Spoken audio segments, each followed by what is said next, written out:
Tara mga kapudi, luto tayo.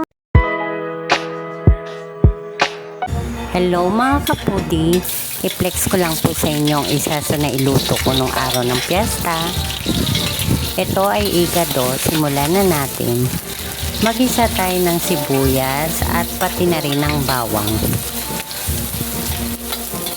At isunod na rin natin ang na-marinate na karne ng baboy. Ang karne ng baboy ay minarinate ko sa kalamansi, toyo, at konting oyster sauce at paminta. Sangkutsain lang po natin ito maigi.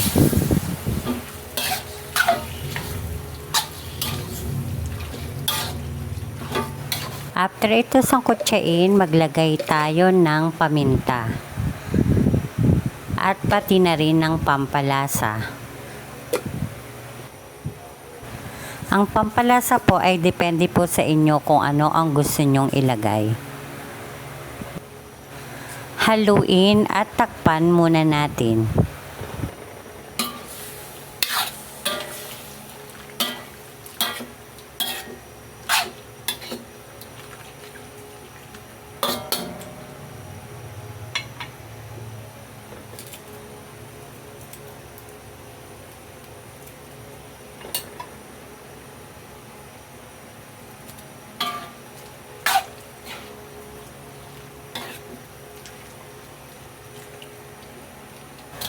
Pwede na natin ilagay ang pinagmarinatean ng karne para ito ay malasa.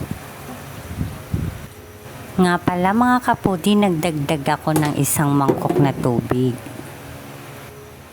Pakuluin natin ito at ilagay na natin ang atay ng baboy na ito ay minarinate din.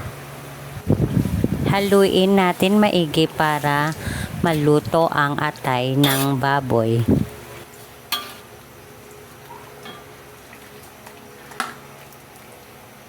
At ilagay na rin natin ang pork cubes.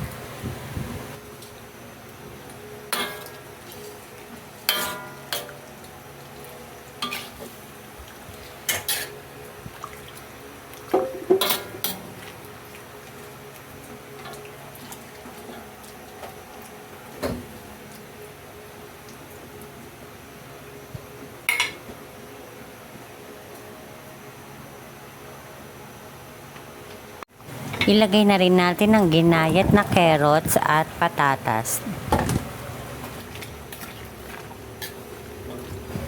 Oops, may nakaligtaan pa, may malaking gayat pa. Sangkutsain natin at ilagay na rin natin ang green beans.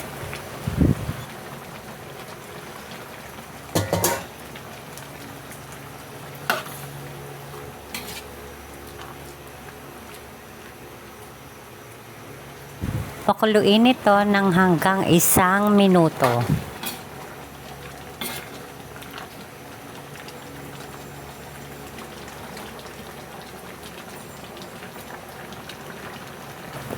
Pag kumukulo na, pwede na natin ilagay ang bell pepper.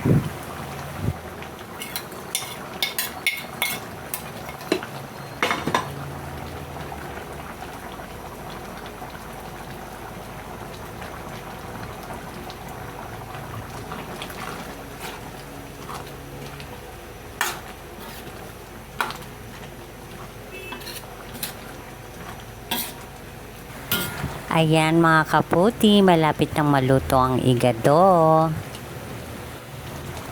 Yan ang version ko ng igado.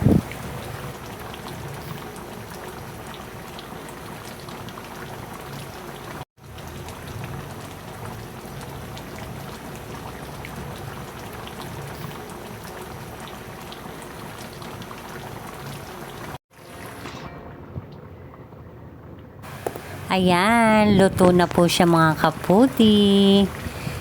Maraming salamat sa panonood.